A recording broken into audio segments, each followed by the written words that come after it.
இன்னைக்கு என்னோட நேரமோ என்னமோ தெரியல நண்பா. ஜஸ்ட் ஒரு 5 நிமிஷம் தான் இருக்கும். இப்போதான் போனேன் வண்டி எடுத்துக்கிட்டு. மழை பாருங்க. காட்டுக்காரர் ஃபோன் போட்டு, தம்பி நீ வர வேணாம்பா, இங்கெல்லாம் அரை மழை பெய்யுது அப்படின்னு சொல்லிட்டார் நண்பா. ஒன்றும் பண்ணுறதுக்கு இல்லை. இப்போ தான் போனேன், போவையில் தான் பார்த்து இவ்வளோ தூரத்தில் ஒரு 5 நிமிஷத்துக்குள்ளே பாருங்கள் ரோடே நினைஞ்சிருச்சு. பொசுன்னு தான் இத்தனைக்கும் பெய்யுது.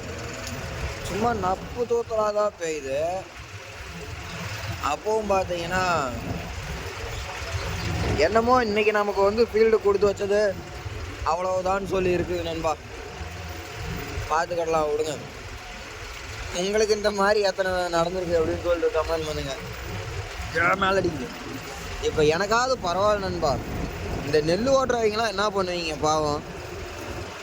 இதில் உக்காந்துருக்கும் உங்களுக்கு சைட்லேயும் சாரல் அடிக்குது, இங்கேயும் சாரல் அடிக்குது, இங்கேயும் சாரல் அடிக்குது.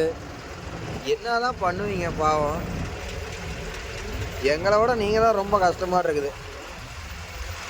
30 லட்ச ரூபா கடனை வாங்கி போகுது. அங்கே போய் புரோக்கரை நம்பி ஓட்டிக்கிட்டு ஐயோ அப்பா சாமி மழையிலேயே வெயில் முடங்கல சரியான கஷ்டம் நண்பா. சரி ஓகே நண்பா, பார்த்துக்கலாம். அப்புறம்னா ஃபீல்டுனாலாம் அப்படி தான் இருக்கும். என்ன பண்ணுறது. சரி ஓகே, எத்தனை பேர் இந்த மாதிரி அனுபவப்பட்டீங்க அப்படின்னு சொல்லிட்டு மறக்காமல் கமெண்ட் பண்ணிட்டு போங்க. எடுத்துக்கிட்டு போனதும் பார்த்தீங்கன்னா வீட்டுக்கு எடுத்துகிட்டு போகிறேன். கால கொடுமை.